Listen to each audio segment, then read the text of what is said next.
meeting is being recorded. Call a public hearing to order. Public hearing to discuss fiscal year 22 preliminary budget and resolution 2022-03R, a resolution of the town council of the town of Hot Springs in the county of Sanders and state of Montana to revise the 2021 fiscal budget. Bring a public hearing to order. What we have is two different items here. We have the preliminary budget, which has been out for a few days for everyone to look at. And also we have resolution 2022R, which is a resolution for setting the new pay rates for employees. No, that's not. There it all is. There, everyone saw. We're not doing the resolution for the pay rates. You're not No. 2022-03? Right. Oh, where's 03? It's there. Oh, That pay rates is just part of your budget. It's not being voted on tonight. okay, Did you go find back it? up to Did you find it? 2022-03R resolution, town of Hot Springs, town of Sanders, state of Montana to revise the budget. Whereas the town is required to reflect changes in the budget by resolution, whereas the gas tax fund 2820, sewer fund 5310, and local government review fund 2350 has exceeded budgeted appropriations, and the town would like to increase the expenditure budget of these funds. And whereas there is sufficient operating cash in the gas fund, the sewer fund, local government review fund, against which to pay the additional expenditures in the fund. Therefore, be it resolved by the town council, town of Hot Springs, that the fiscal year 2021 gas tax fund expenditure be increased by $3,610. And the fiscal year 2021 sewer fund expenditure budget be increased by $22,986.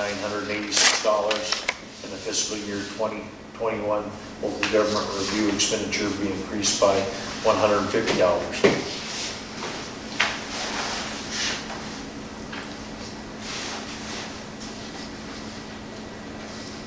That our normal operating budget, which is available for people to look at. Oh, there it is. It was stuck to the back. I found it. Revenues, as you can see, we have last year's revenues were coming in about 161,027 on real property taxes.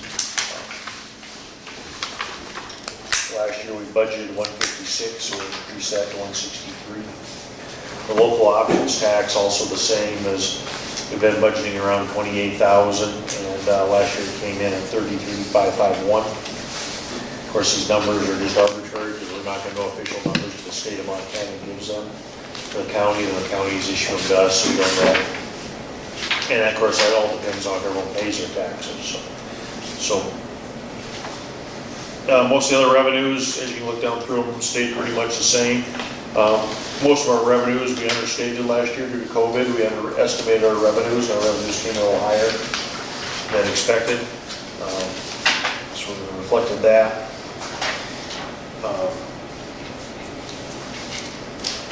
Library, of course, you're going to see that their property taxes are going to go up to make up for the mistake by the clerk and treasurer of Sanders County.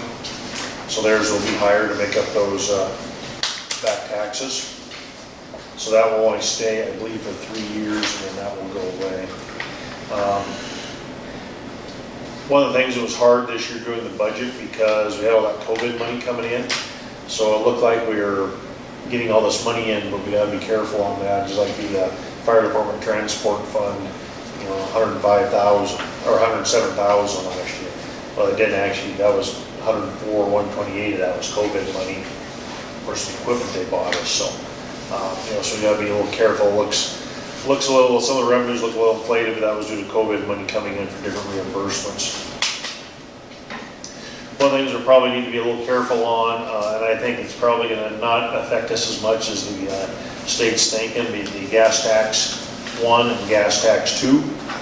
I think people are driving way more than expected, so I think those numbers are probably going to stay where they are, so we've got those numbers the same. Gas tax 1 the people in the audience, that's gas tax money that goes to our streets. And it's roughly about $18,062. That's for labor, fuel, materials, equipment repairs, and all that on the streets. Gas tax 2, from House Bill 473, which last year brought in $21,506. That money can only be used for materials used on the streets. So that's only for the oil, the gravel. It can't repair anything, it can't buy anything other than material actually used on the streets. So,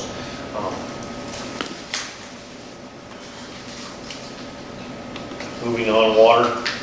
One of the things that we budgeted about 177 in metered water sales, and with the increase, we're about 196. We're going to invest, we're halfway through, so about 210 will be the metered sales. You can also see that we've had a few more connections than normal. We budgeted for 1, we actually had 3, so some of those numbers are up just a little bit. And actually, this fiscal year, we've already, I think, sold 3 water connections. So There's going to be one more in here. It's going to be a special fund.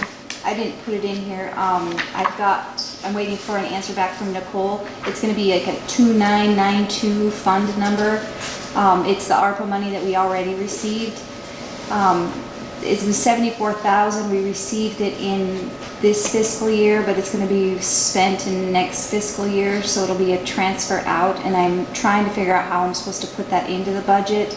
It is included in the revenue and expenditures for the sewer fund, but the special fund that's holding that as it's a non-revenue account. It's just a holding account because you have to account for all that money separate.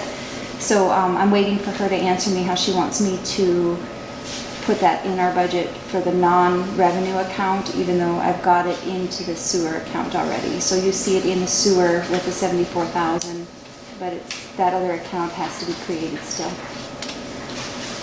So sewer revenues, we budgeted 135 so far for 2021. We received 157.77. That was due to the sewer rate increase, and we budgeted 165 for revenue in that.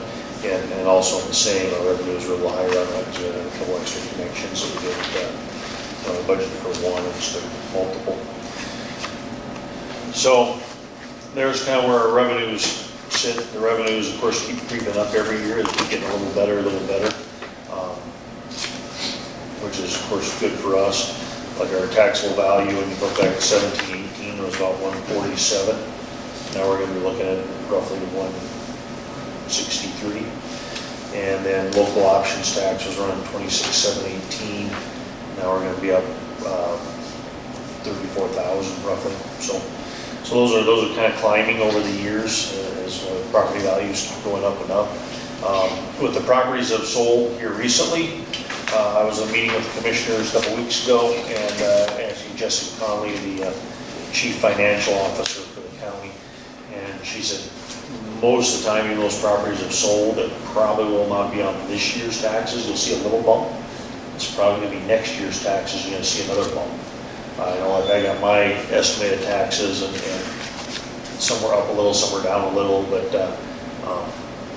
the bigger properties were up a little. So that's what we're going to see, but she saw, Jessica thought next year we're going to see a little bump. Those properties have sold, you know, those houses that were going for 40,000 now went for 140,000, and we're going to start seeing those numbers climb. So expenditures, most of our expenditures we ran through and kept pretty much the same except for the wage increases, so you'll see that on salaries. There'll be a little bit of increases on them because we did do a wage scale increase on there. Most of the other ones we just kind of, and it's hard to look at this one because we received money in and we did different things. So you gotta kind of look and see what we did there in the expenditures, but most of them we kept pretty much the same. Like law enforcement, we just moved some of the money around. Some of the funds were, some of the line items were a little higher, and some of the other ones were a little lower, so we just moved that money around in there. And like law enforcement is one that's a little skewed, so, it was budgeted to spend, 218,523, and law enforcement spent 146,288. So, just some of those numbers were just not quite, so we adjusted those to reflect those expenditures. A lot of that was COVID money that came in after, and we had to do a budget amendment to reflect COVID money. The original budget was closer to that 154. Library, of course, their budget's pretty much the same as it's been running. They had some wage increases in there, salary increases and stuff, so. The library intends to hire a permanent employee instead of just, right now they have Savannah, they had Linnea last year, then they have Savannah right now just as a temp. And they do intend to hire a permanent to replace Kaylee that left last year at March. So their wages and stuff is gonna be a little higher than they were last year.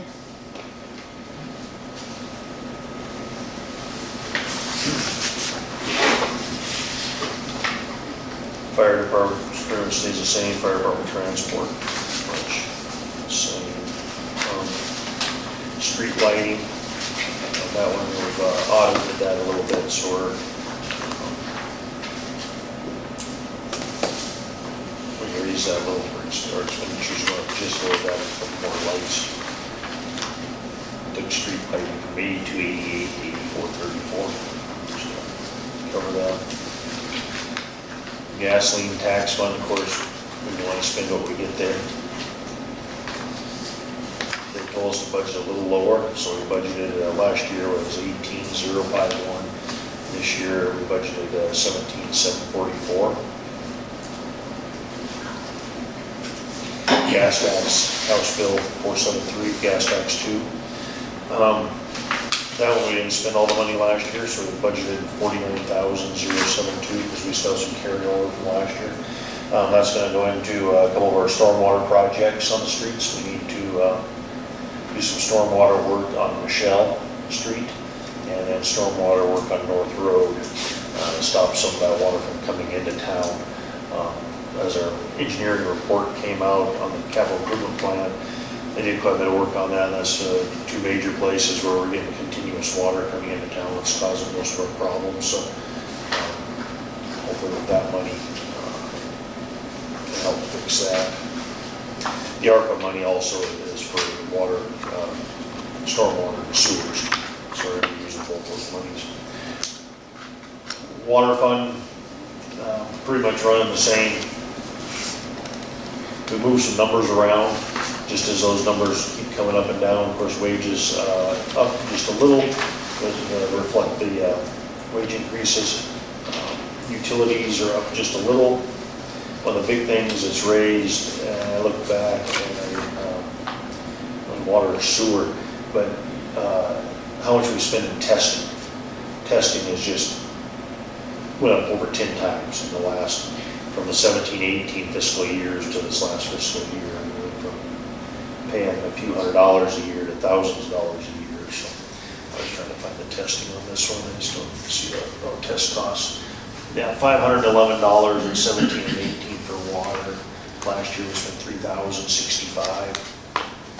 So some of those things with our new rules and some of the new things coming in as our costs are just continually going up. Fuel, kind of keep that stuff kind of the same. That's our fuel bills aren't that big. Fuel for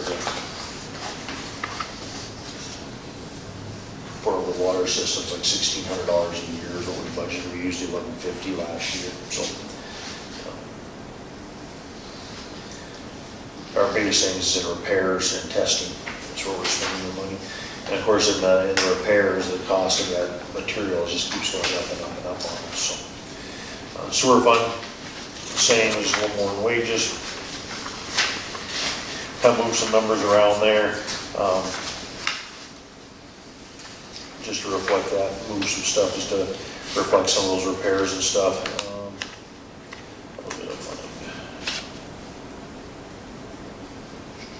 The ARPA money is budgeted under both collection and transmission. under miscellaneous purchase services for 24,000, and under treatment and disposal for repairs and maintenance for 50,000. Just kind of split it up between the two. We can kind of use it anywhere in the sewer fund, but that's where it's budgeted at. The repair costs, utility services, all that stuff, it just keeps climbing just a little all the time. And then back to like testing costs, so 17, 18, the sewer laboratory test was 2,170.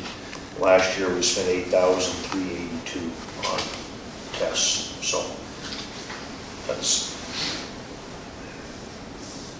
where some of that money goes, property insurance, and just keeps slowly climbing. Not bad, but it keeps climbing on us.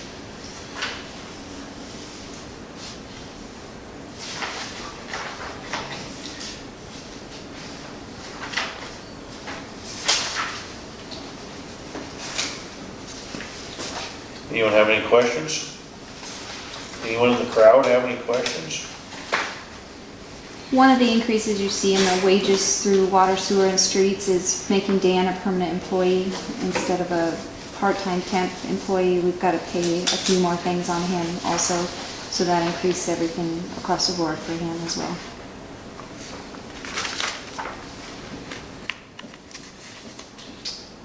And I did budget for the second full-time officer that we don't have right now, that we should be advertising for and hiring soon.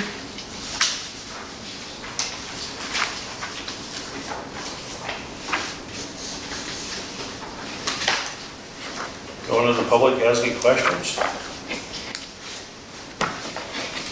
Do you guys want to look at these? Sure.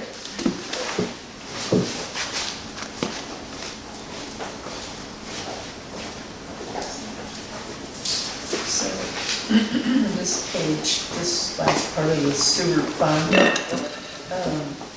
what is this USDA? RD loan, wastewater loan? Yeah. Okay, so when we did that last sewer project, that Yeah. was, we borrowed the money from rural development. So the Right. United States Department of Agriculture, rural development. So that So we're started in sitting on those 1819. loans. So yeah, that's, Yeah. that payment is 18,630.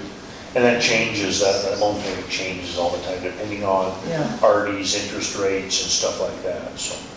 yeah. Okay.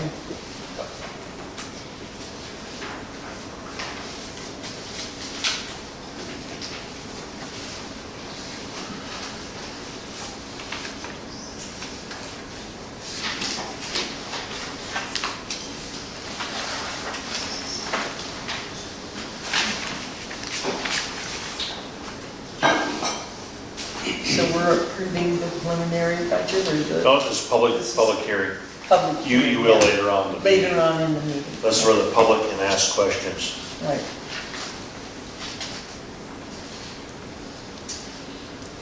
They're not asking. Nothing, Emmett, John, nothing? Nothing? It sounds good to me.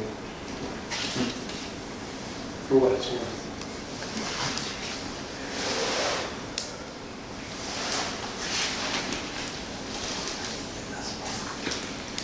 There's no public comment?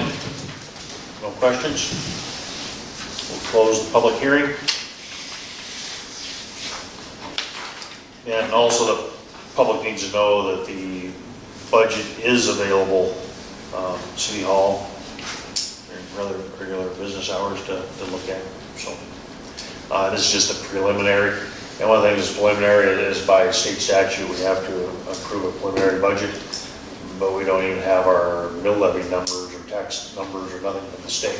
I got them today, so. They make you, there's like the steps, they make you approve it, but you don't have your true numbers, so it's government. So then we can plug the true numbers in on the revenue side. Move Amy, forward. do you have an extra agenda? Yeah, I don't seem to have one in your packet.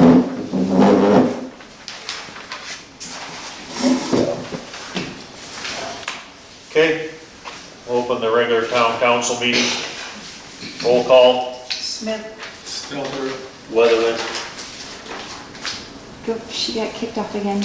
Crystal's been on and off, but she seems to have a bad connection. She's off again. Okay. Okay. Minutes of the previous meeting. Motion to approve. I move we approve the minutes from the last meeting. Second it. Any council discussion? Hearing none, all in favor, aye. Aye. Opposed? Motion carried. Presentation of claims. You have a new ones in front of you.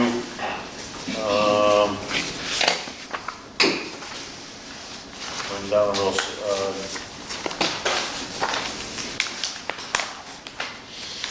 Axman was fitting this for the new fire truck. And Axman propane came and filled the lift station. That's our only propane that we use, is the generator at the lift station.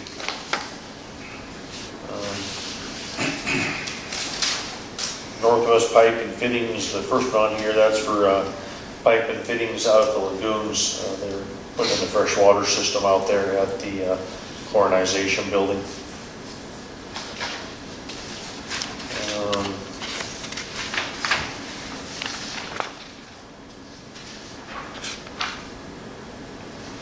You see liability insurance to Montana Municipal Insurance Authority of $10,737, and then Montana Municipal Authority Property Insurance, $9,414.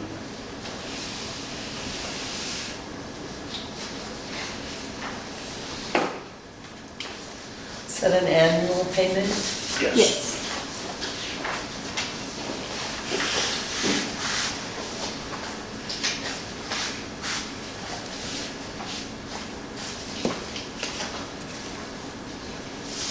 And I realized when I was doing these claims that I hadn't gotten claims for reserve officers for homesteaders, so those are in this month's claims. I got them from Eric yesterday, or the day before. So that's why they're in July's instead of June's. For Jason and Dale.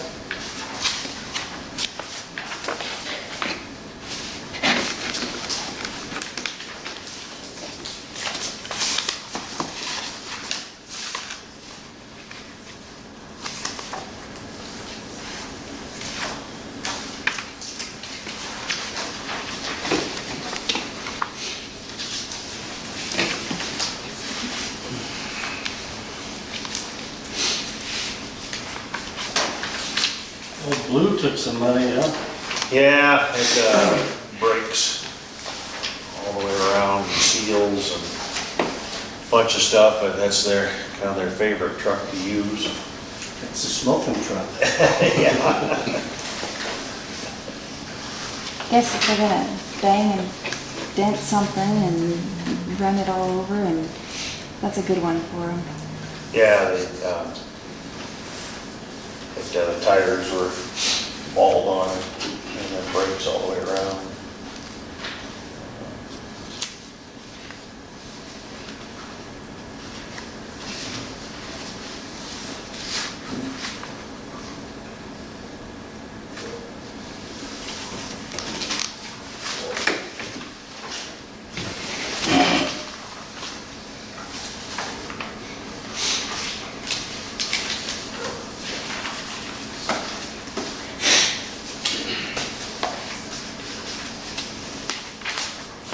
A motion to approve the claims. Make a motion to approve the claims. Second. Any council discussion? All in favor, aye. Aye. Opposed? Motion carried. Financial reports, and in your packets you have, since our meeting's been dinging us on the first, and there's been some trouble in the banking system. Anyone has an account with Valley Bank and didn't notice that you've been having banking problems, you just didn't know it.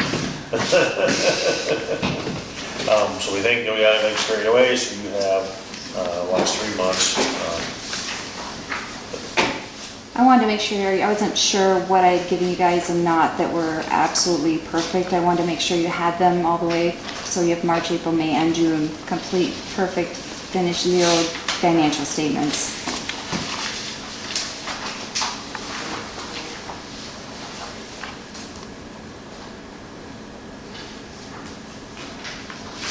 And cash balance reports to go with them, so. You notice that sewer operating is still, we're still barely there, we're running in the red, now the red, in the red.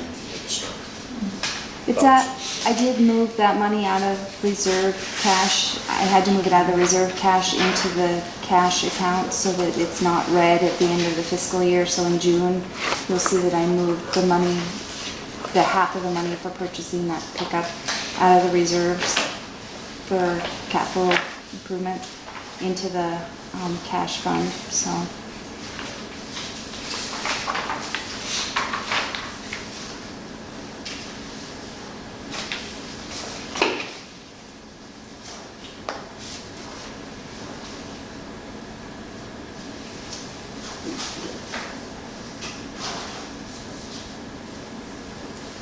All the other line items look pretty good, it's just that sewer has been the last 6 months, which we knew that was coming, that's one of the things for the rate increase. We see that coming towards us with the increased costs and everything.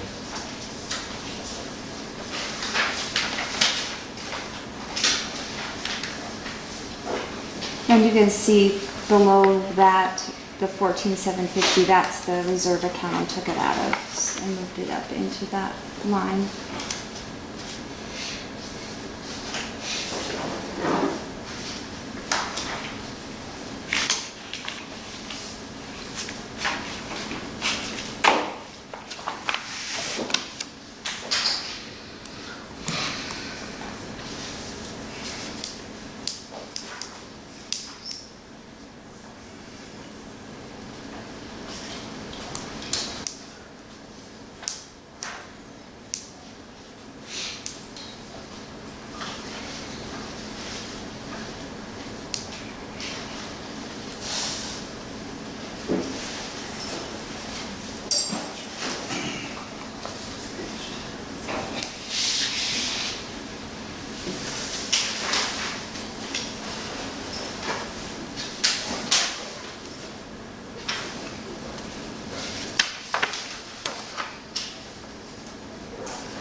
Okay.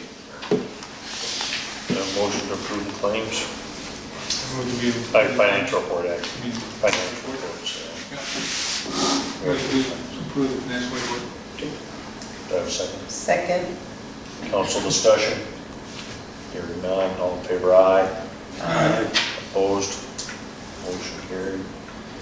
Reports. This month, we have been pretty busy working with Morris and Maryland on the well situation. We did get it drilled. We're waiting now.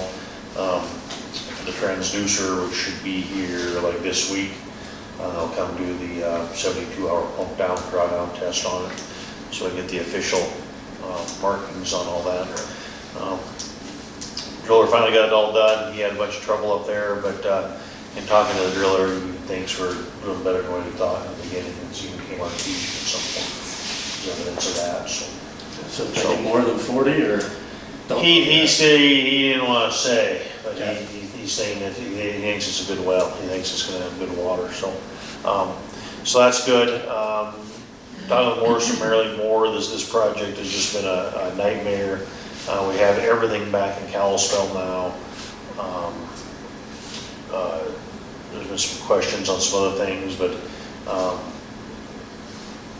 with Morris and Maryland, those employees no longer work there that we had trouble with in the beginning, so we can't talk to them. So everything's back in Kalispell now.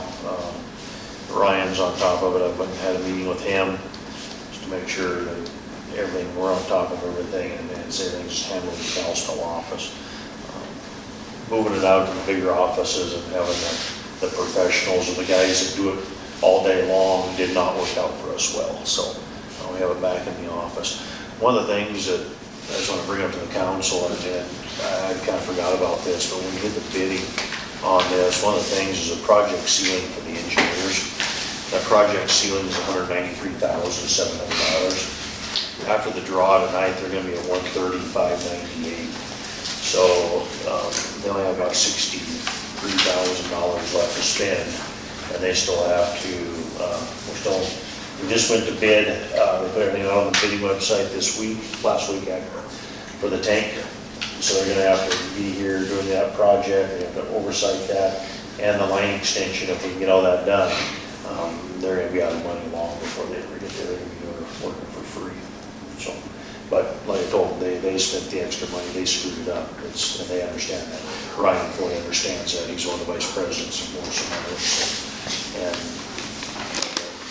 trying to do what he can to help us along, but that's where we're at. But what they went ahead and did is they submitted all the build sheets to DEQ, which DEQ has 60 days to approve.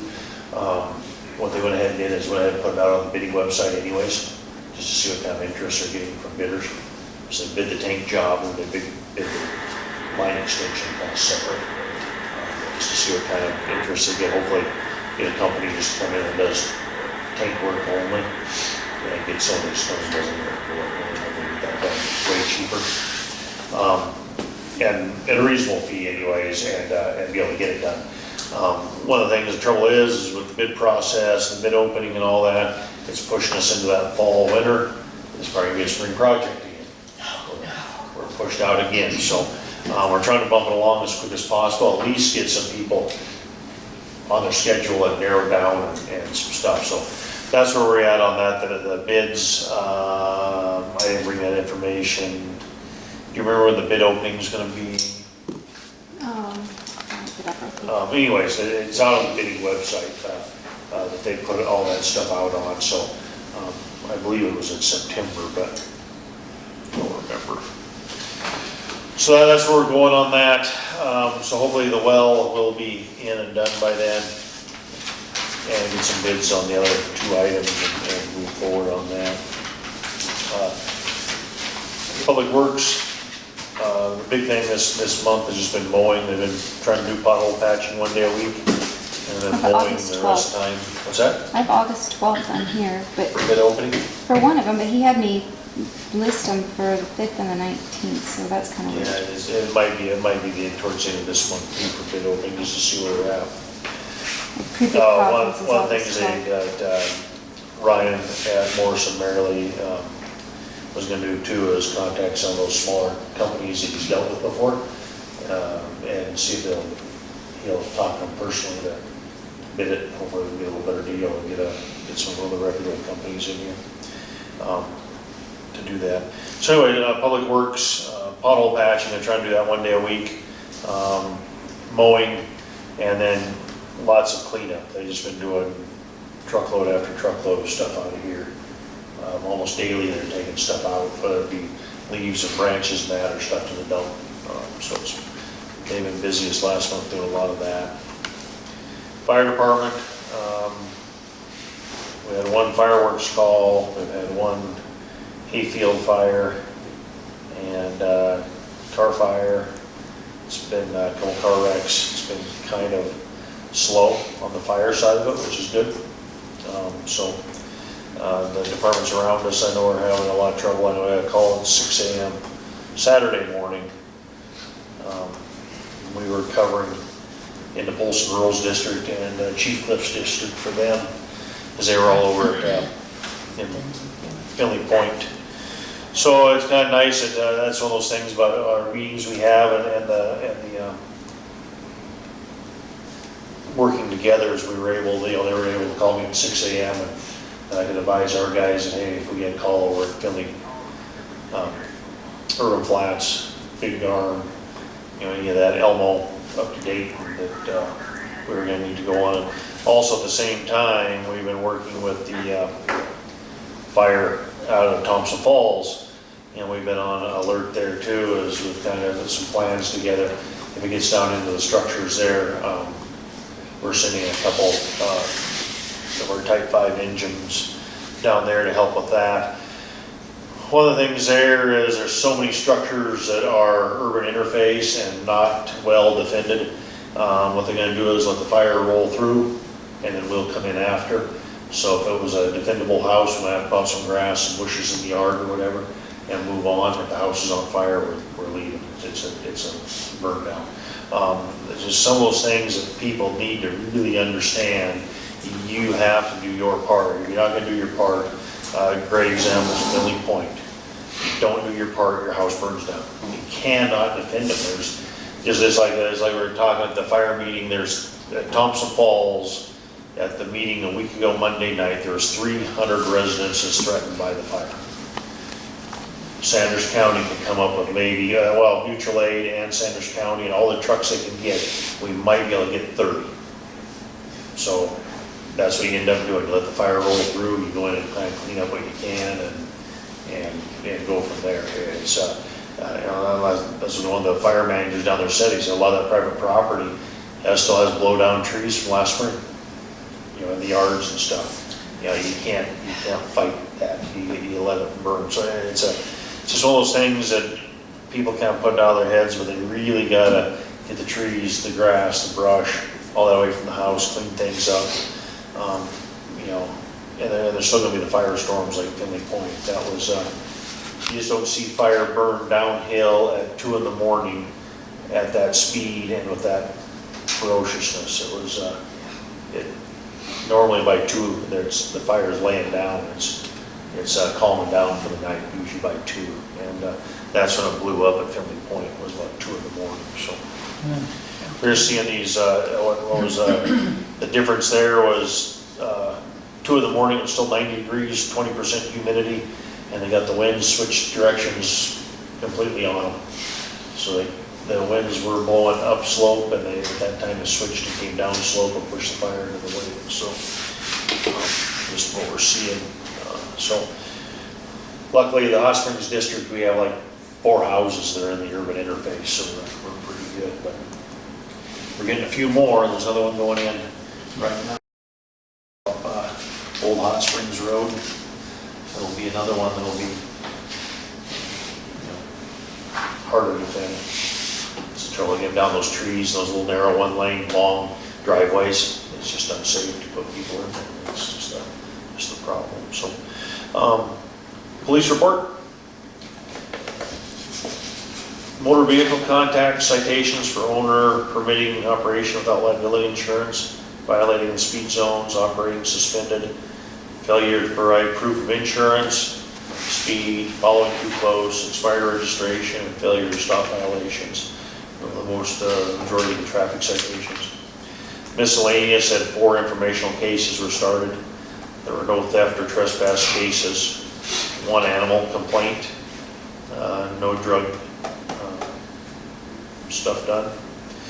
Assaults, partner, family member assault under investigation, and an adult male was arrested on a warrant.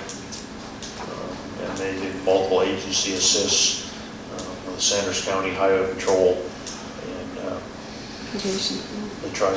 I believe the adult male was actually Highway Patrol wanted him, so it was one of the arrests was helping Highway Patrolman out.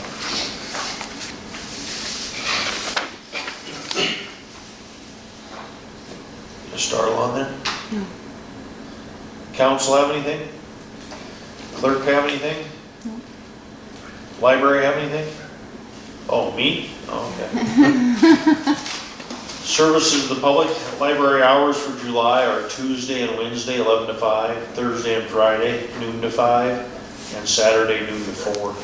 Interlibrary loan is available. Delivery is available Tuesday through Friday. Tables and chairs are set about for wireless users, etc. A public restroom is open to the public. We have an iPad and 2 HP ProBooks for checkout and T-Mobile hotspots. We also have Montana Library to Go available through our library cards. Collections, we are back to buying books, so look for some new books by our favorite authors. We also received a large donation and we'll be filling out some author collections at the request of the donor. Technology, hotspots have a waiting list.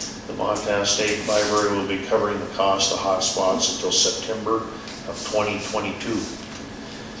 General administrative business, the Friends of the Library held their fundraiser at the library July 24th. It was very successful. They raised $1,864 before expenses. What? We bought cake and ice cream, so I guess that's probably their expenses. Could be. Are there any questions or concerns the town council members would like to have shared with the library trustees?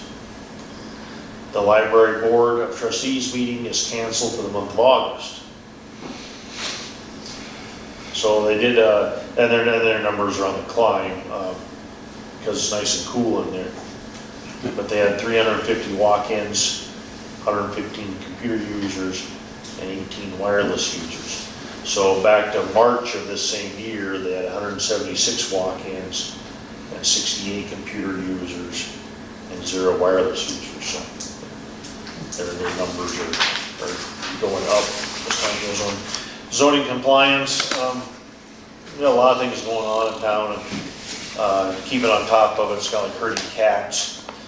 So it's been kind of as people see something or people are reporting stuff. Most people have been good. The biggest thing that I just can't stress enough, survey your property before you do anything. Find the pins, make sure you are doing whatever you want to do on your property. If it's not on your property, you are trespassing on someone else's property. And just because the person you bought it from thinks that's the line, or it's that fence over there is not, it needs to be the pins. You have to find the pins. Have it surveyed or know where the pins are before you do anything. Those are our number one thing in zoning compliance. We are moving forward on some zoning compliance issues around town. Hopefully we can just get them straightened out before we have to actually move on into the legal part, but hopefully we get that cleaned up. That's it for... Tiny houses and Airbnbs. One of the things we're gonna have to look into, which will probably be on next month's, we have some information, I want everyone to be thinking about it. We have a lot of people turning their houses into Airbnbs. And Airbnbs in Class A residential is technically not allowed by the ordinances. But I also think we need to have the town needs to probably have some regulation on Airbnbs. We got called to an Airbnb, the fire department got called to an Airbnb. Back, I guess I showed, Public Works did smoke testing in the sewer lines. Actually, the rural water came here and did a class. So they take and put a smoke generator over a manhole that pump in heavy, thick smoke under pressure. And you can see it coming up by power poles, out in the middle of the ground, through people's vents, wherever. So I had a vent in an attic, actually pushed smoke down into an Airbnb, and the person staying there called the fire department, so we went to check it out. But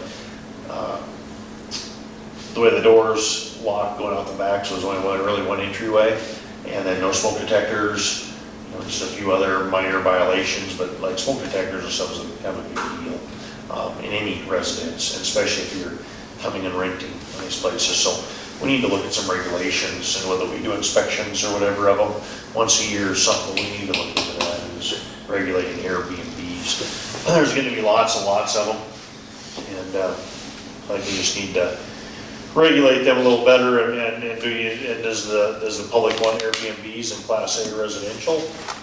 Or it's supposed to be just for single family occupancy, or they want people putting in a little storage shed out back and having an Airbnb?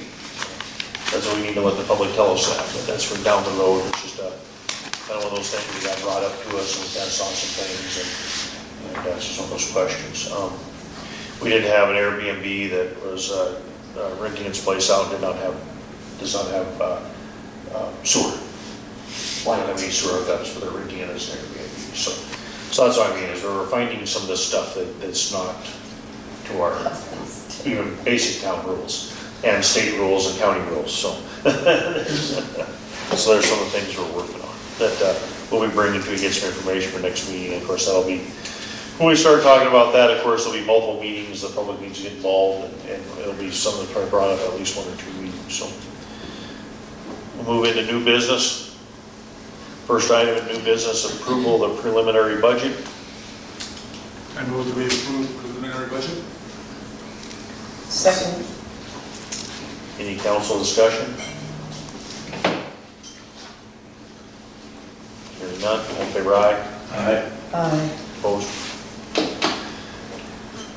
Next item is resolution 2022-03R, a resolution of the town council of the town of Hot Springs in the county of Sanders and state of Montana to revise the 2021 fiscal budget.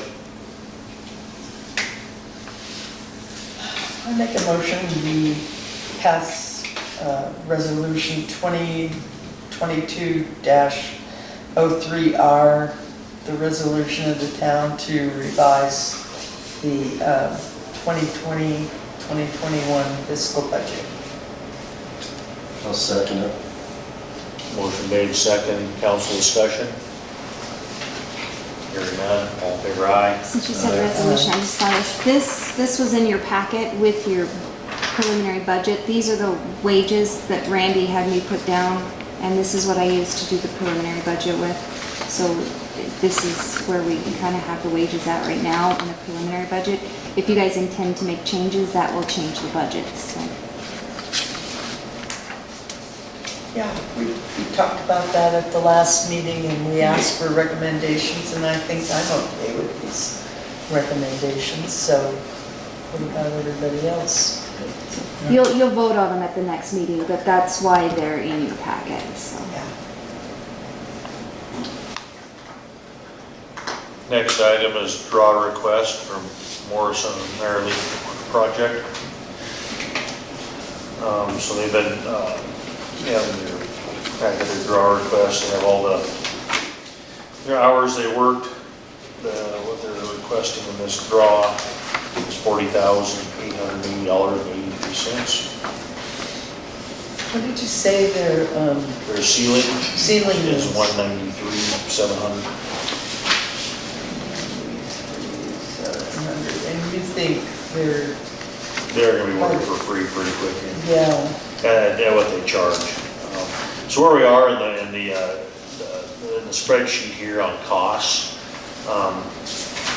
So we've expended, we have local funds, we have CDBG funds, and then we have TSEP funds. So far we have spent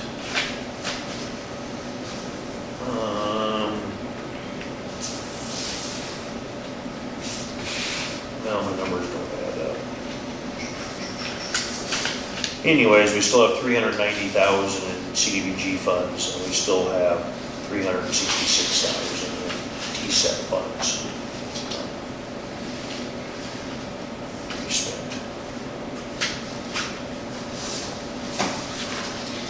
okay, well, I'll make a motion to the draw for Morrison Early in the amount of $40,880.83, is that what they want? Yes. Okay. Do I have a second? Second. Any council discussion? All in favor, aye. Aye. Opposed? Carried. Next item is approved contract for fiscal year '21 for the final financial report. The agreement is with Magda Elson. Magda will do the financial report. The rate for the services described is $35 an hour. The typical amount of time and cost for the agreed upon procedure is 40 hours or $1,400. Should the actual hours be less, you'll only be billed for the hours at work. Should the actual hours exceed 40 hours prior to proceeding, I will inform the town of the number of anticipated additional hours and provide the explanation as to why the additional hours are necessary before she engages in any more. So she's the one we've used in the past. She's Yeah. the one we've been using the last few years.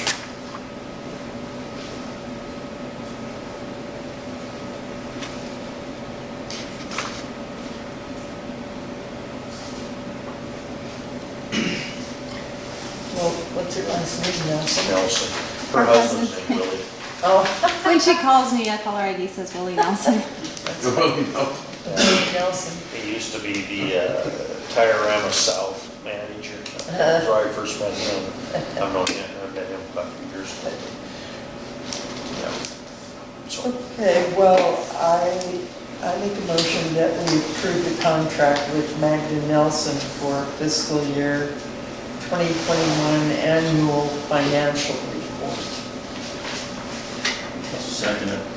motion been made and seconded. All in favor, aye. Aye. Aye. Opposed? Carried. Huh? This Ted's wife, is that his name? No, Willie. Oh, Willie's wife. Next item is approved purchase of an excavator.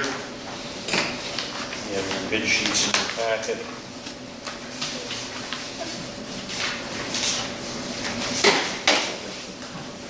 You didn't get them? I didn't have all of them, so I didn't make copies, but I can. I can listen really good. Yeah, Okay. me too. So what I did is I called some of the local businesses, local places, asking for something in that 11 to 12,000 pound range, and talking to some of the other public works guys in the area. They felt that that was about the range you needed to have. Plains has bought a couple different ones that's they ended up with, and so now they have an excavator that works for pretty much everything they want. They'd tried some smaller ones that didn't work out for them. So, looking at it, we went back and forth on whether to cab or open canopy. And one of the things, probably the machine's gonna be sitting outside, so the cab keeps the interior, the seats and everything from getting damaged from different things. One of these days we'll get a building to park them under, but, so we went with cab. So I pretty much spec'd everyone with a cab. So heater, air conditioner, front blade, and then, bucket, 24-inch bucket with a thumb. So some of the businesses like Kubota had one sitting in the yard that had a few extra, it has everything we wanted, has an angle blade and extra hydraulics, and their price was $79,650. That steel or rubber traps? All these will be rubber trapped. Yeah, rubber trapped. John Deere. So same thing, John Deere with the rubber tracks, cloth seat, cab, heat, air conditioning, 24-inch bucket, thumb, pretty much the same specs, $61,800. For deer? Yes. Western States Cat, he did not have, and that's, like I said, a very basic, like John Deere's, I was kind of looking for, it wasn't anything with bells and whistles, so kind of, I'm getting what people had. Western States Cat, theirs is the same cat, they could spec it the way I want it, or he has one coming, which has a few extra options. It has the, of course, the cab with heat and air conditioning. It has the stereo, the mirrors, the lights, all that extra stuff there. It has the long stick, so it can dig just a little bit deeper. And it has the auto, of course, the thumb, but also has the auto quick coupler, so you can grab different attachments and switch. On that one, I was thinking there was one more thing he had in the options deal. So anyways, it was more of a, not the basic model, it's something they have coming in that has a bunch more options on it.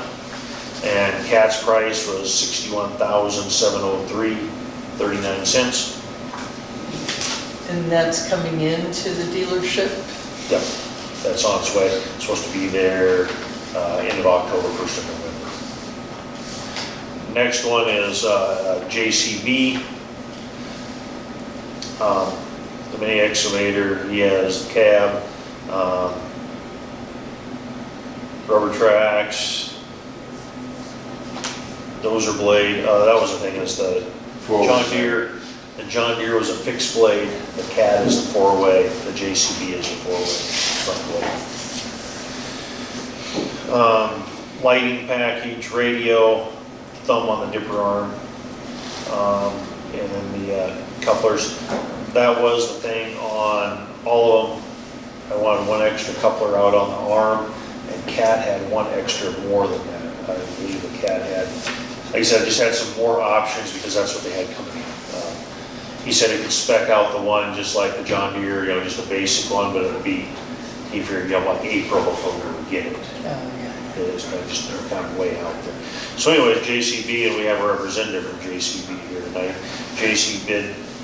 JCB's price, $68,677.31. Never heard of that. JCB, They're the blue ones, right? they're yellow, Yellow, they've been around since 1945. they're English, I think. Yes, sir. And JCB stands for Joseph Cyril Bamford, Sir Lord Bamford. Yeah, he's been around, they sold more backhoes than anybody in the world. They're known for their hydraulics, they're known for the safety, they're known for their engines that they put in these units. We've got the support, we put into the bid, we are higher. On the way here, I've got a different price from JCB that actually gave you an additional $2,000 discount. If you would accept that, I would be glad to honor that. That'd be $66,677. What we offer, we pick it up for free, bring it back to you for free, any warranty issue. We want to be part of the community. We're not trying to just sell you a piece of equipment. I'm here, I met Randy a couple of years back, and I value towns like this. I live in Big Fort, and I'm part of the community, part of the chamber, and I'd like to do that here with you guys, be a partner, not a vendor. I'm here to support you guys with your community. We want to be partners. On the back of our cards, if I may give you one, there's our values and who I am and what this company is. Been around for over 100 years. So we're trying to earn your business, not to take it for granted. Okay? If you want. You gave me one. The values on the back of that card is who I am. I've been doing this for 45 years with John Deere. I've been John Deere put 3 kids through college with John Deere. So when I'm here to show you the support that we're going to give you and be here when you need us. If you were to go down, if I've got a machine in my yard, I'm going to bring you one for no charge. Where's your yard? We're south of Kalispell. We're probably, I'd say less than an hour, maybe an hour from you guys to here from our store. We're south end of Kalispell, of the Right at the bypass. south of John Deere, actually. John Deere. That's what I'm getting. We've been around. We've been here 7 years. The company's been in business for over 112 years. Values, like I said on the card. We just, JCB is a proven product. Not second to none. You're a big fish in a small pond with us, per se. We're here to earn it and be here when you need us. That's why I'm here tonight, because I'll show you the support that we're going to give you if you were to look at our machine. What's the application for this piece of equipment? No, well, the town's never owned, as long as I've been mayor, we've never had anything to do with it. It was the contractors coming in.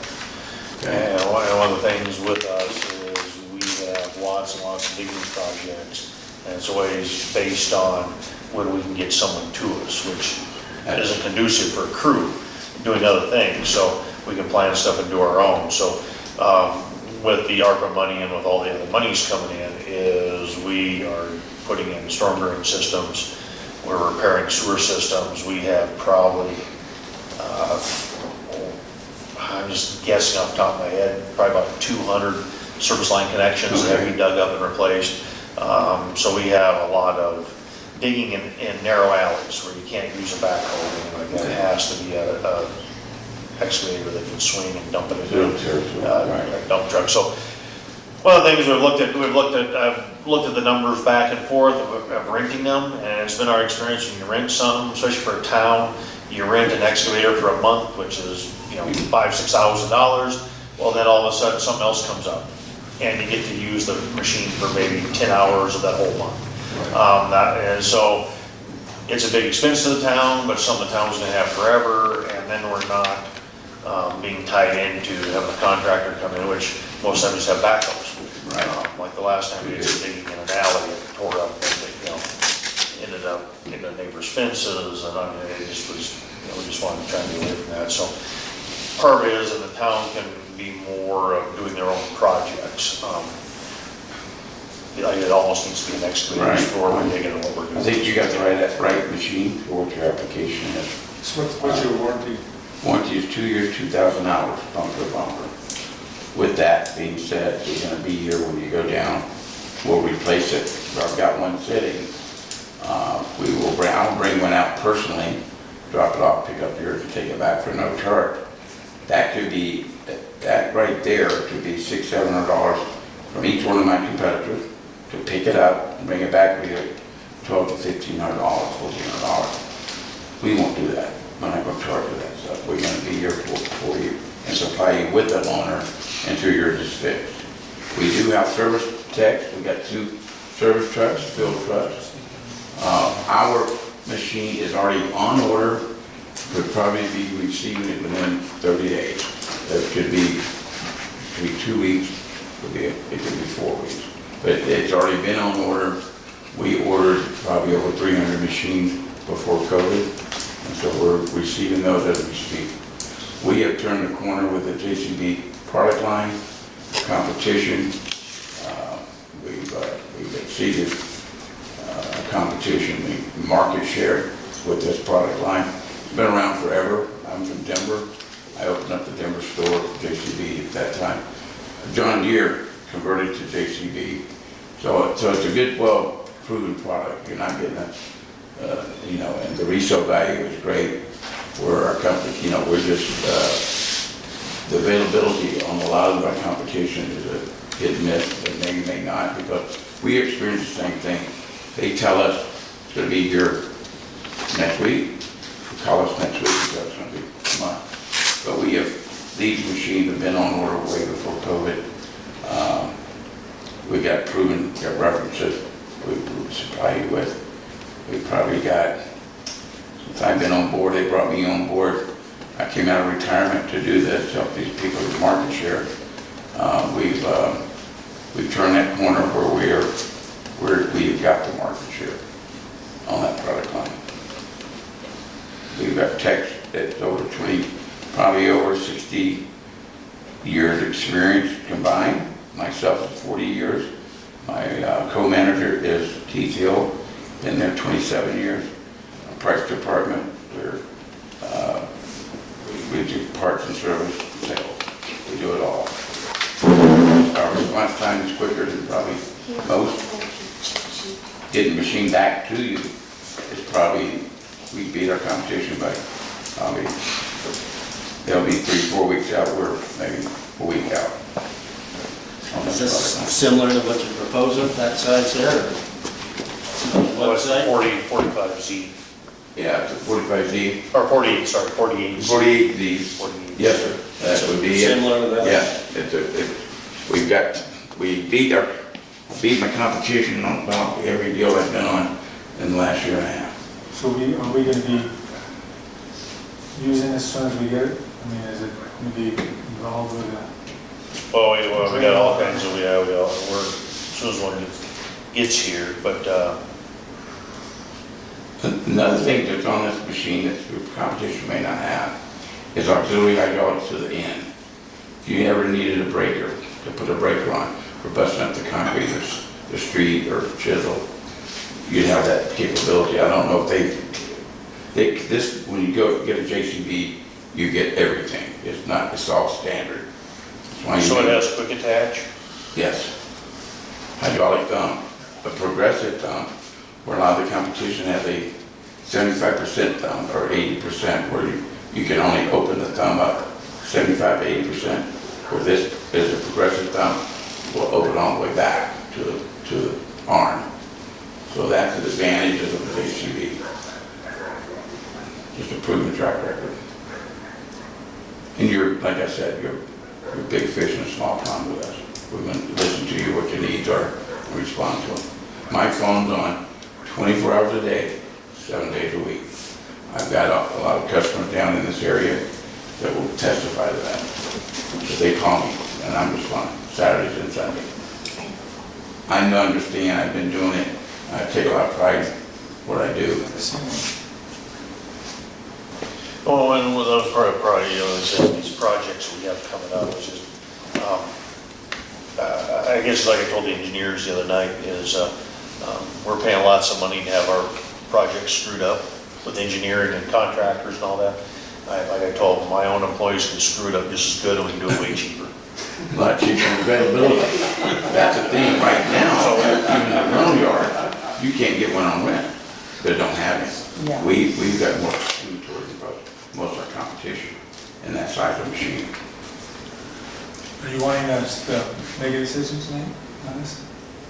Well, the big thing is we can wait if you want, whatever. Part of it is time. Season. Yeah. Get back to you end up deciding, okay, let's wait till next month. The one he has coming in, they've all sold. Yep. Cat one sold or whatever, and you gotta order it, and then you end up getting it next spring, which I guess, I can have you one here, if you were to say, yes, you go with Torres and equipment, probably within 2 weeks, 2 to 3 weeks, commit at the latest. Reason why, we've already got them on order. There's some available. I talked to the VP and the JCB rep, which lives in Montana, so we got support there. He lives in Billings, and so we switch out our delivery with another. We can have one here, I would say within 2 weeks. We do the training. I don't care if you go through employees. We'll come out and work with anybody that you may have. Training is ongoing. We'll be here for you.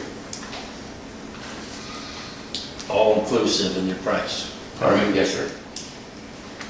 So I know that was on our wish list for engineering, outgoing, ongoing, and we have lots of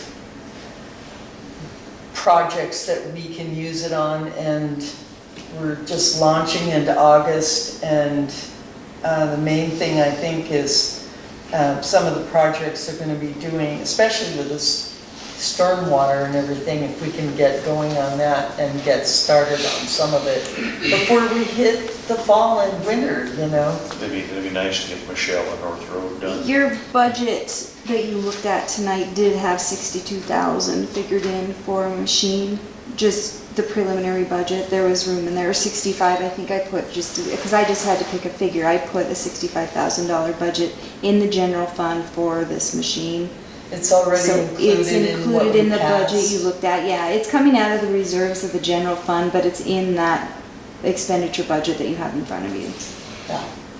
And that's just some of our budgeting we have to do too. So with the ARPA money, anytime we use the machine on sewer wastewater projects, sewer stormwater projects, we have to build that back or use that as a paper trail thing too. We got it's just how government does their stuff, so. So like I said, I've partnered up with you guys. I will go to bat for you. We're $1,500 away from your budget price. No, you're 7,000, because this guy's 61,703. Five 61,703. is cat. Yeah, but Yeah, but He came down to He drops. 66. 66. And you came down to 66. And I would even help you out and go to JCB for you. And maybe split that $1,500. If you got a budget of 65, I'm willing to go to bat for you as a partner. you won't match cat? I can't do that. I can't do I'll be working for you tomorrow if I did that. You gotta open it. Yeah, You no, gotta open it. Well, and that's what we're all about. And that being said, I'm here, Randy, I know what he does is amazing with all the hats he wears. But if you need a skid steer, you need a loader, call me up. I'm gonna demo it to you for free for 3 or 4 days. That's who we are. We have that equipment, and I've got ones that's sitting in my yard. But so we're here to be a partner, not just to sell you the machine. And I'll put everything I say in writing. Most of it is in writing on the quote, except for the loaner. I will give you a free loaner if one's in stock at no charge. So he came out of retirement, so that means he goes back into retirement next month. No, sir. I'm having fun. Does it? No, living in Bigfork, I can't afford that. Just tell you right now. I love what they do. I've been doing it for 45 years. I put 3 kids through college with John Deere. And there's nothing wrong with my competition. They're good people. We have a special team. I think I'm proud of the team we have. We're passionate what we do. That's why we're beating our competition and leaps and bounds. Caterpillar calls me Super Dave. Western States, believe it or not, from Missoula, they're going. But I'm kicking, we're out there doing our job daily. You need a JCB hat instead of the International Highway. We do both. Right, so New Holland, Case, JCB, and Coyote tractors. We got 11 locations. We got parts on hand. We go down. Of course, it's equipment. I'm not going to BS you. It's you call me up, maybe something would happen. But no, the nice thing is I'll put that loaner in writing to you. That value there and the free pickup and delivery, that would eat that 3 times would be, would eat that difference up.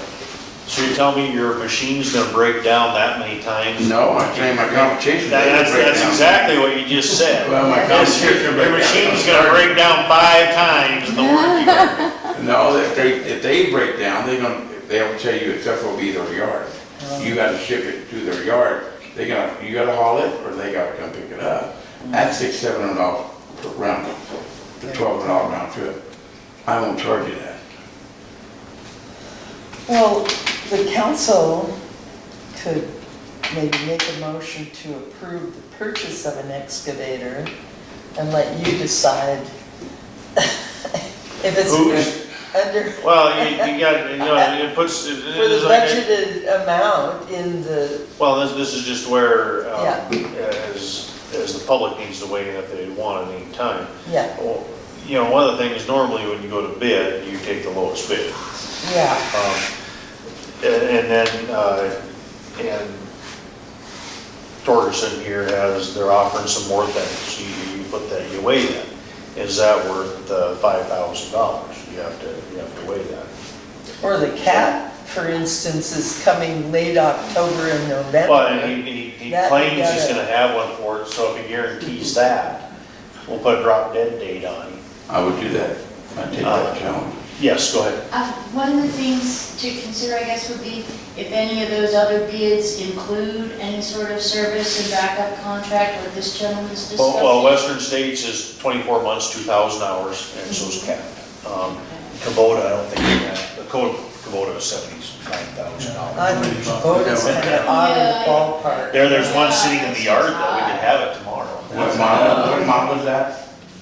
It's the, it's handwritten here, so it's model SR3AP. Does that be right? 38. It's, That's a smaller, a little bit smaller machine. no, it says it's 12,535. It was the bigger machine, I think, in there. John Deere's cats and yours are all weighing out within 100 pounds of each other. And how they weigh it, the operator, there's always a fine print on how they weigh it out. And Randy got that experience. You I was understand? gonna say also, he's also saying you can demo any of his equipment for a month, I mean. A month. We're gonna be demoing all kinds of stuff. We need to demo a man lift. Coyote, we are coming out, JCB's coming out with a man lift. They have actually came out with a man lift. We need to demo that for a month. For maybe 3 or 4 days. And forget Well, about it. that'll help. I'm here to partner with you guys and doing things like that for you. I will save you more money than $5,000 a year. I guarantee that. Right. Next year, or next meeting, I'll be here for every meeting to see my face with my eyes telling you the truth. We've had problems in the past with lowest bidder sometimes is not your best choice of going down the road. So Well- is Cat and John Deere offering training with their machine too then? No, they didn't. No, that wasn't what that wasn't in their stuff. And it actually, honestly, I had a horrible time in Old Cat. Missoula never answered the phone. Right. Missoula never once answered the phone. Finally, I switched to Kalispell. I don't know why. I was probably called Missoula because it's free, because Hot Springs Telephone Company charges me too much for Kalispell. So I was calling Missoula for free, but they never answered the phone. I probably called them. Oh, I just got to the point, I just hit read out every once in a while through the day, and the phone just ring and ring and never answered. So if I called Kalispell and the gal answered, and she told me to a voicemail, and no one ever got back to me, so I called back and I got one. complained a little bit there, and come to find out, the guy that services Sanders County was on vacation, and nobody was checking his voicemails or messages or nothing.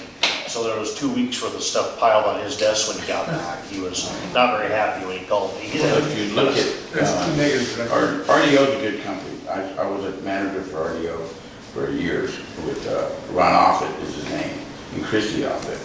They're great people, good values, nothing against them. But however, the two stores, Missoula does a good job. Stores here, I sell combines, I sell international pigs all over the valley here. And they're going out for a store manager, salespeople, and technician. Both locations right now are asking call me up for an interview. Well, Wes was one of the, Wes quoted, or Wayne's Wayne's a good guy. quoted this, and when I got through and all that, just right away, I mean, actually, he gave me 2 quotes. He gave me an open canopy quote too. If you don't get it, it's $57,000 for open canopy, $61,800 for closed, about $4,000 for a cab is not much, but, so I asked the rest of them for cabs, just because it wasn't that much difference. But I have had trouble with RDO, so, Right. they couldn't even put a lawnmower together for me, so, correctly. And I know you had some bad experiences there. And not saying that we're gonna be, we're gonna have our problems, but I'm here to sit in front of you and tell you I'm gonna be here to help you out, back you up. Be a partner in the community. And if you're on vacations or somebody else. My phone's on me, I got 2 phones here. I sleep with them, and believe it or not, and Who would you do can try me that? out anytime. My wife gets very irritated. John. Because I'm that type of guy. I've been doing it a long time. And, I'm going to my 38th anniversary this Friday. I'll be in Quinn, and my phone will be on. Oh, I'll do you Buying dinner? Well, Right there. no wonder you're trying to sell a piece of equipment so you can afford to eat that. Yeah, well, as I say, now you see where we're at. He's staying on their twins That's and why all I need this that. deal. Staying in a $300 a night room with Pretty expensive. $100 a plate meal and, Yeah. My wife's a teacher. We're not rich by no means, but we're here to, you can call Big Fork Chamber of Commerce. I do a lot. I've been involved in 38 years, she deserves dinner.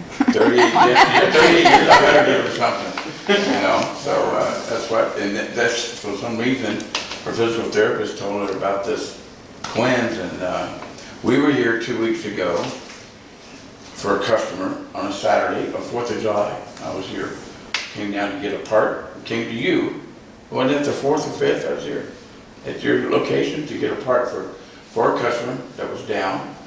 And my wife and I went to this other place here in Oxford, and she thought we were gonna get killed. To be honest with you, she'd go, is this the hotel over here? This the hot spring you're telling me we're gonna go to our honeymoon on? The place here in town, I don't know the name of it, but. It's Symes, it's hers. It's her hotel. yeah, so that's pretty good and bad mouth, either one of the hotels, there's a couple of the owners, so. No, I guess we're really good. She was talking about the resort that we're going to. No, it's a different place, so. But no, we were there. We paid and we were there and enjoyed it. And so I got up, got out, went to, got the part again. Did I bring the part back? I brought the part back. Yeah, you gotta get your money back, so I lost the sale and didn't get That's the wrong part. the fee or nothing, so. That's the wrong part, but no, that's what I did. I mean, I was here on the 4th of July weekend. Yeah. Everybody was off, having fun, but I answer my phone and help the customer. And that's what it's about. Well, thank you for coming. We certainly didn't expect it, and, you know, it's out of your way, and we sure appreciate So, your well, coming. it's worth it. I mean, I want to be partners with you Yeah. guys. And so that means that, and I've done this. I've done it, I was with John Deere over in Spokane, and Little Town, Osborne, Wallace, all those guys. I've done the same thing for them for years. And so they know who I am. And I got the reputation to do that. Hard. So it's one. Yeah. I'd say, council's gonna ask for some opinion out of me, but, JCB has been around forever. They were in backhoes. They had actually, in England, you could buy a backhoe that would, they drove down the road at 35 or 40 mile an hour. You see where the backhoes swing around and kind of pick up behind the cab, that's usually a JCB, that was one of their designs. So they've been around forever, yes, they have. It's just something new in our area.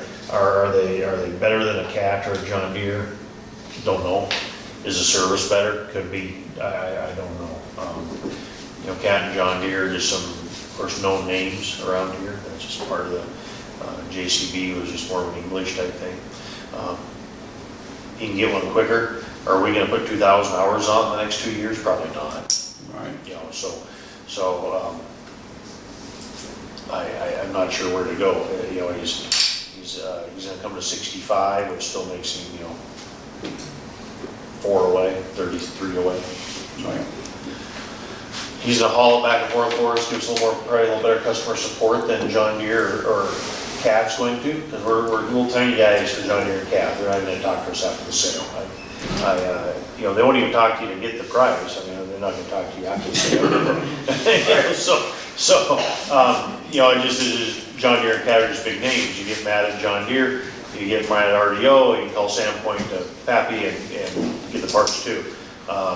You know, Cat is nationwide too. You need to, you know, get mad at one, you can just go with another one. JCB probably is, I think. We've got 10 locations here in Montana, one in, just opened up one in Wyoming. The rep lives here in Montana, so JCB. He was a rep, sales consultant for Torgerson before becoming the JCB rep.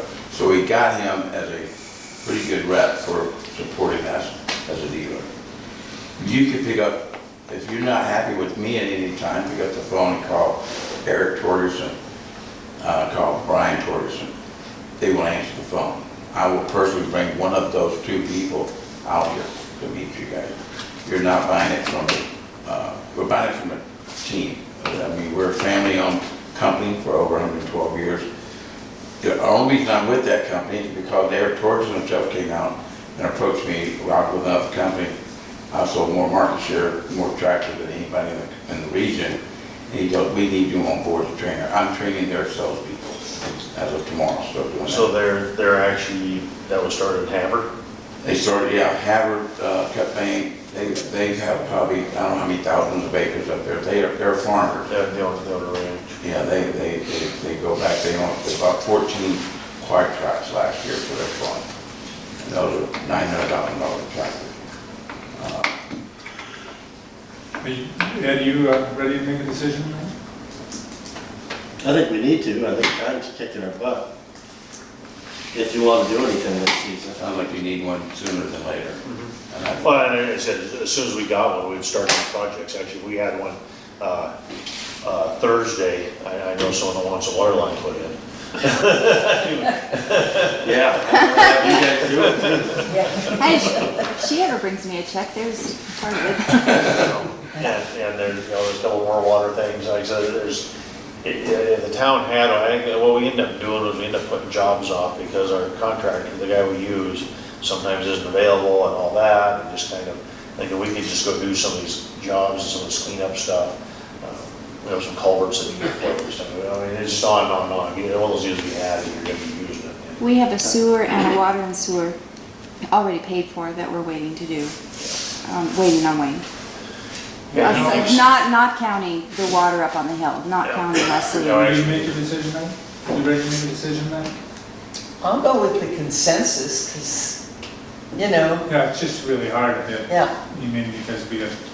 Got a guy sitting here. I got the guy sitting here and he's doing a pretty good job of sales. I mean, I'm just not a real always a huge advocate of the lowest bid being the best bid to go with.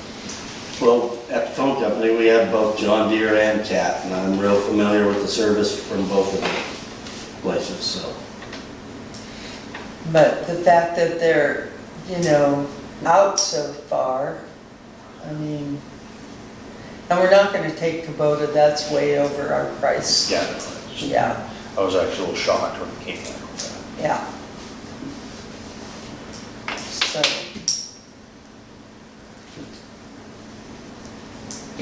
No one wants to, I'm leaning towards the JCB, I just to haul it if something does happen.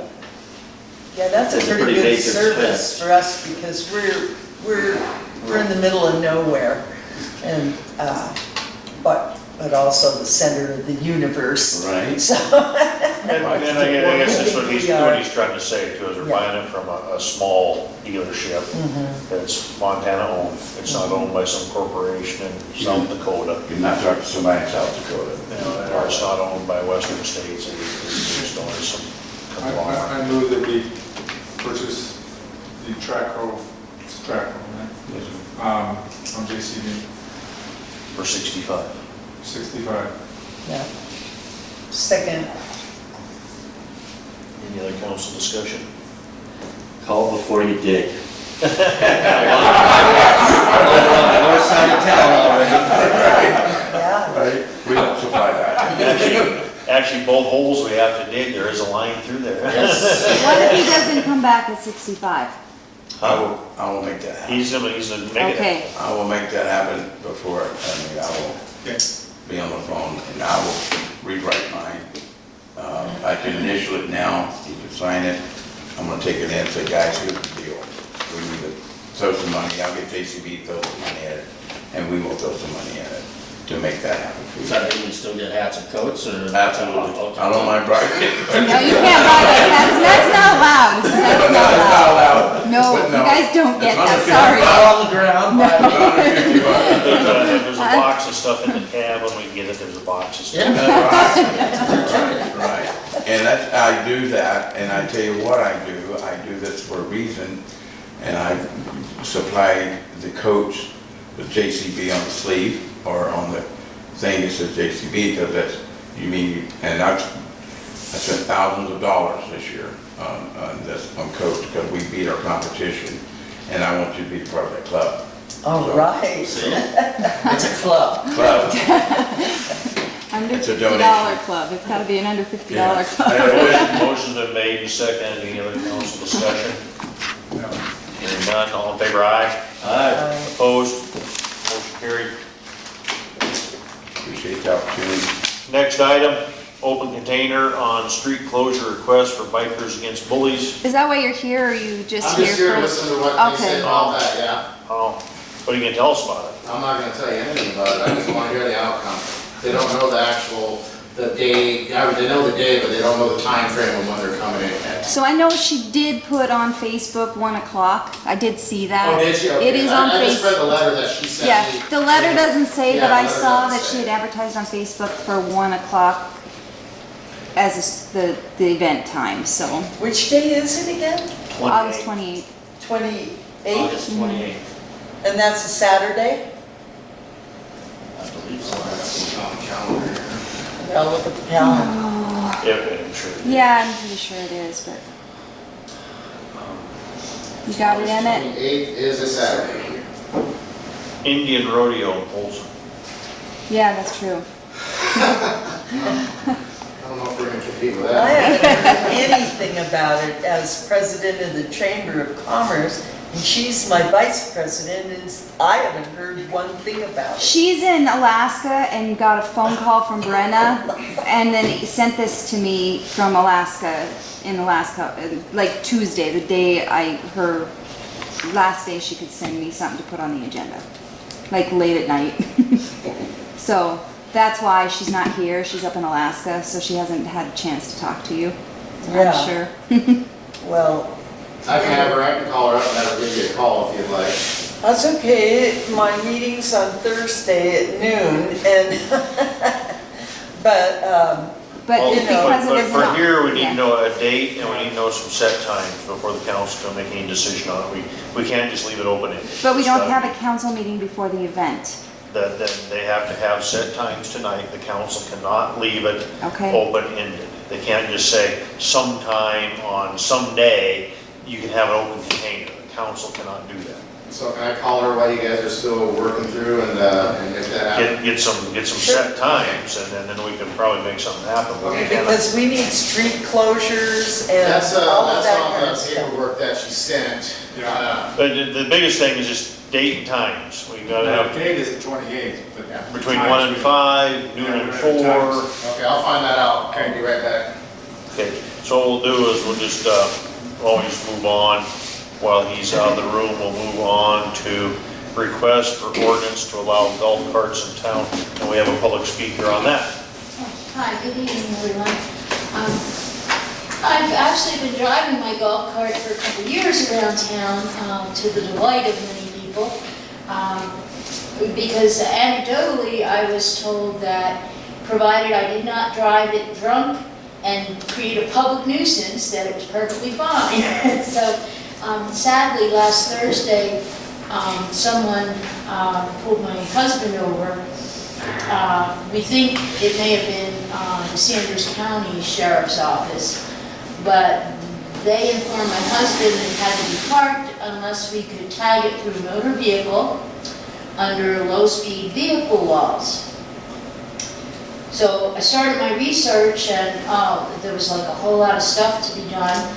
And then I'm looking at the speeds that the low-speed vehicle has to do, and my golf cart won't even go that fast, so it wouldn't be tagged. So then I researched further, and I included a couple of ordinances. Montana state law allows for local communities, individual municipalities to create an ordinance allowing like my battery golf cart to be used on streets less than 25 miles per hour, which is most of town, I believe. Yeah.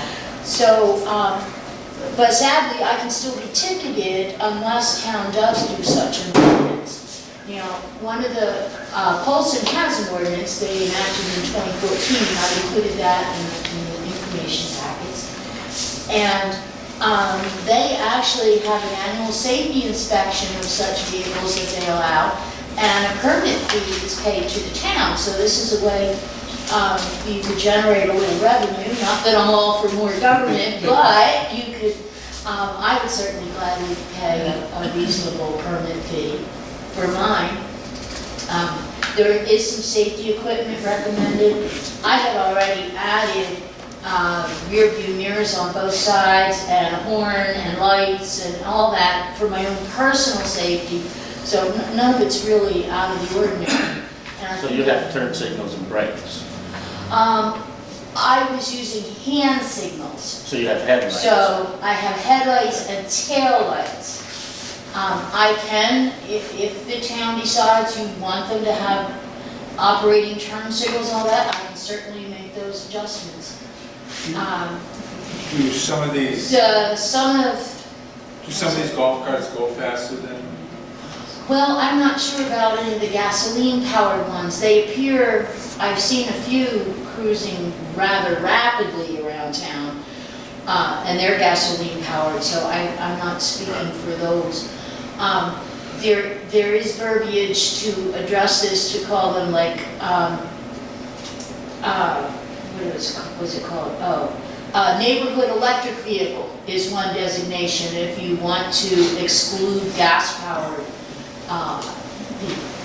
users. I do have one person, because I was considering a petition until I had done further research. People would like to drive their lawnmowers around town. I promised I would mention that. So, Boy. Yeah, there's, Guilty. Had to drive it from the shop home, that's it.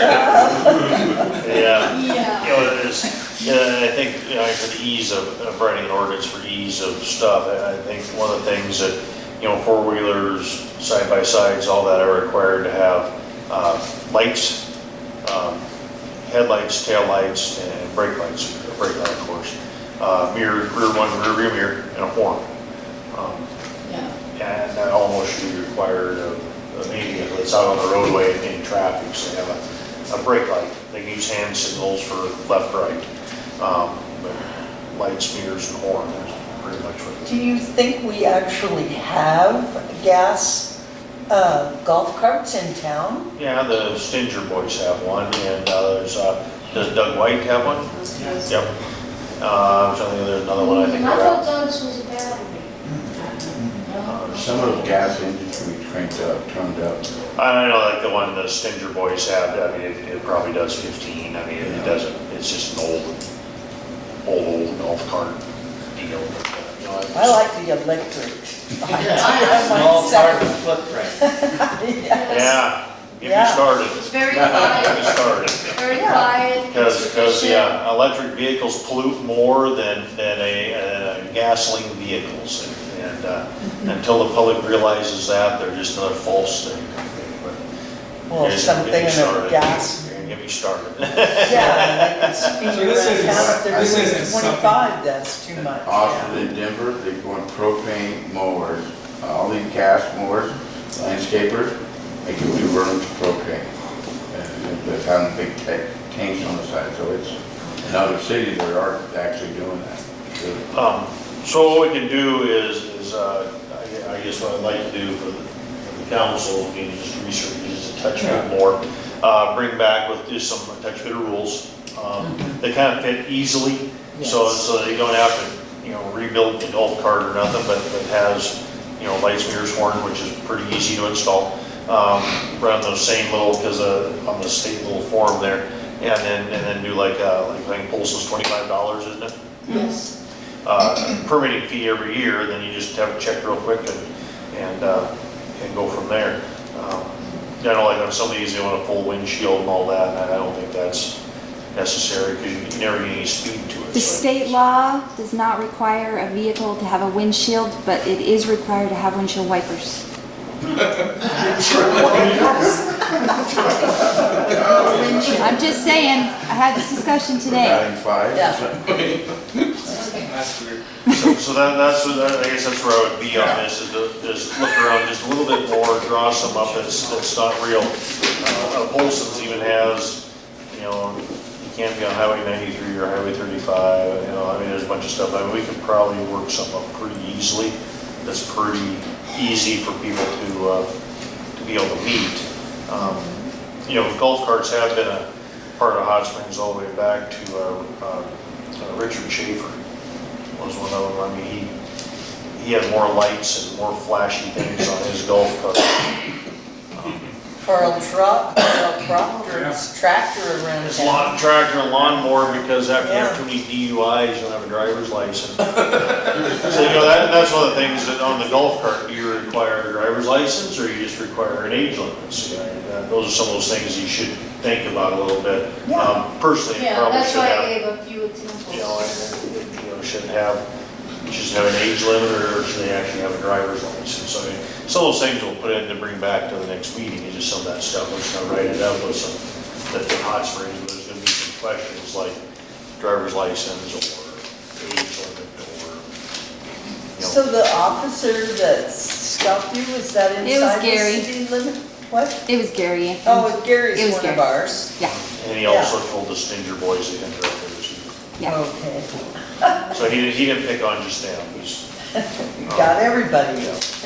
Oh, I don't feel picked on, I was just very surprised because, you know, Yeah. I've been very carefully doing so for so long. But I And it's think like- she it's like tools anything. around a lot anyway.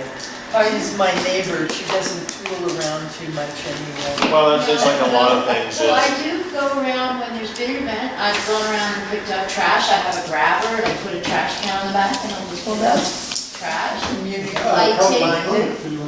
I take people who can't carry their commodities home, I've given them rides Oh, with their that's nice commodities. too. Yeah. Joe Neverez, on Wednesdays, I used to drive her around on all her errands in town.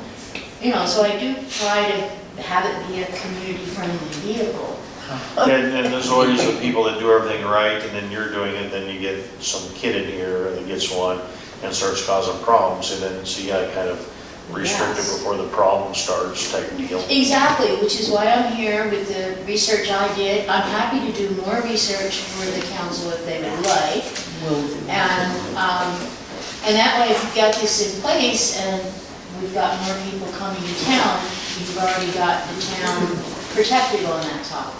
Yeah, well, believe it or not, we are a tourism destination. So we And write there's lots that, of golf carts. should we Well, write that, tourism and we, destination. We've thought about So it's having gonna be a little an fleet ordinance, you because could lots of approve the people ordinance have wanted to process. borrow one. Yeah. but one of the things you also have to remember that once we decide on it, it is an ordinance, so you need an ordinance process. Okay. Yeah, which is why I had put that little, So also, maybe we should, at the same time, sell license plates to bicycles for $25 a piece too. It's up the bikes. Let's up the dog license too. Up that, yeah. Yeah. One of the problems is we're losing gas tax money because there's gonna be more and more electric vehicles, and all the government wants to do is give them money to have an electric vehicle, they're driving on a roadway, I don't it's think only that's paid gonna be with a gas real tax issue money. here.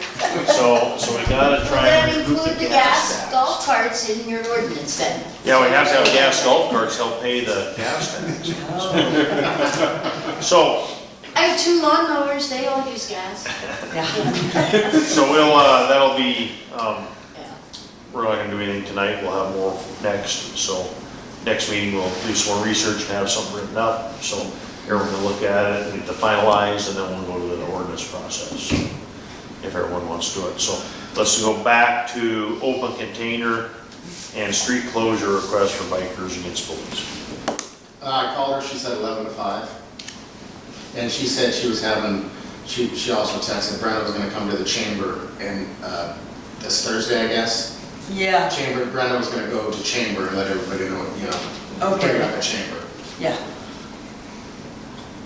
So street closure from the whole main street, or just from No, our what is lead it? to I gotta look in the. It's from Spring Street wall? to Wall. Okay, It's all of Main Street, spring to wall, yeah. from 11 to 5. Yeah. Okay. So we need a motion. I'll make a motion that we do open container and street closure for the bikers against bullies on Saturday, August 28th from 11 to 5. Second that. Council discussion. All in favor, aye. Opposed? Motion carried. Now is the time for the public. If you want to speak on anything that's not on the agenda or anything that was on the agenda, you can speak, ask questions. I'm Yes. so sorry, I wanted a little clarification. So for 90 days until this is decided, my golf cart has to stay parked? Is that, Yes. okay, thank you. Yeah. So what we'll do is we'll do the research and we'll have something written up at next meeting. Because there's gonna be a couple things the council's probably gonna have to decide on, change the wording, whether driver's license or not. Right. But we'll have it written up in the ordinance form, so the council approves it, and the ordinance process will start. You have to have, the public has to have a comment period on it. So, Okay. so that's what'll start then, until the public has their comment period, and then the council can finalize it, so. Okay. Question Yep. on that, would the orange slow moving triangle work for a temporary purpose? So moving the vehicle? Yeah. slow moving triangle. I'd have to actually read what the law says. I have not read what the law says. I'm just The assuming. slow-moving vehicle thing, it was kind of those old things for tractors. Tractor, right? Yeah, So so how does that work here now? I mean, because, you can drive a tractor all over town all you want. You can Yeah. drive your lawnmower all you want. well now, and just to make a statement, Bigford, there's golf carts and side by side, everything is all over the place. It's like four-wheelers are side-by-side, so you can get licensed and make them. And now I see the little tag on there. License plates. Even on I was at the Harvest Foods Sunday, and there was a couple that had, it was an electric cart. But it was, I mean, it's fast. This thing was like, And then there's actually, I did batteries in the Polaris side-by-side, it's all electric. here, well, it's almost been a year ago now. Yeah, it does 40 some mile an hour. Yeah. And it was a Polaris's utility all electric. So it looks just like a regular Polaris with a gas motor in it, but it has all electric, so, yeah, so there are those out That's there. where it's going. Yeah. Makes sense. Anything else from the public? I'd like to say thank you for listening to my spiel. I appreciate the opportunity to run your business. Don't take it for granted. There's nothing else from the public? Do I have a motion? Oh, go ahead. Just want to ask a word about this. What do you license? What do you control? What do you just, I mean, most of the bikes are ridden by children. I mean, do they have to have a license? You know, plus there are all these electric bikes now, all of a sudden. The rental. That was another question, actually. I think Paul just asked that at the beginning of the meeting. Is once you put an electric motor on a bike, is now it a low-speed vehicle, and it falls under different regulations. See, and that's the trouble. You can't, and you're not gonna be able to fix it, everything. You're gonna shoot a target out there, and it'll stay on the golf cart thing. So you're gonna classify low-speed vehicles used for, you know, utilitarian or for pleasure use. So that they'll take lawnmowers out of it, and they'll take, you know, some of that out. So yeah, the wording is just get that shotgun effect out there to cover what's not being covered by the state statute, so.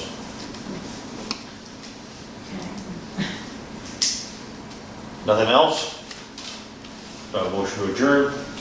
I'll make a motion to adjourn. Second. Second. All in favor, aye? Aye. Opposed?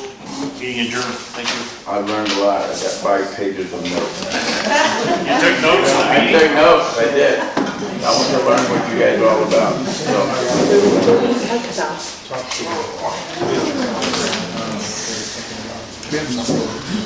No. I know.